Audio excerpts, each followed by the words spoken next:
விவசாய மக்களுக்கு வணக்கம். 5 லேயர் ஃபார்மிங்னா என்னன்னு இப்ப நம்ம பார்க்க போறோம்.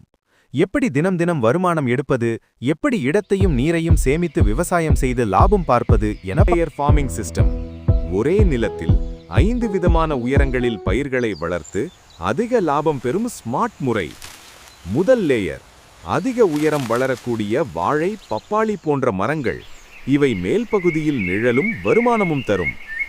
இரண்டாவது லேயர் நடுத்தர உயரமுள்ள முருங்கை, குறைந்த இடத்தில் அதிக மகசூல் கிடைக்கும் பயிர். மூன்றாவது லேயர் மிளகாய், கத்தரிக்காய், தக்காளி போன்ற செடிகள், தினசரி மார்க்கெட்டுக்கு பணம் தரும் பயிர்கள். நான்காவது லேயர் நிலத்தை மூடிக்கொள்ளும் பயறு வகைகள், மண் ஈரத்தையும் உரத்தையும் பாதுகாக்கும். ஐந்தாவது லேயர் மண்ணுக்குள் வளரக்கூடிய மஞ்சள், இஞ்சி. மேலே பயிர் இருந்தாலும் கீழே வருமானம் கிடைக்கும். மேலிருந்து கீழ் வரை ஒவ்வொரு இடமும் வேலை செய்கிறது. வீண் இடமில்லை, வீண் செலவில்லை, முழுக்க முழுக்க லாபம். ஒரே நிலத்தில் 5 பயிர்கள், குறைந்த தண்ணீர், அதிக வருமானம். இதுதான் 5 லேயர்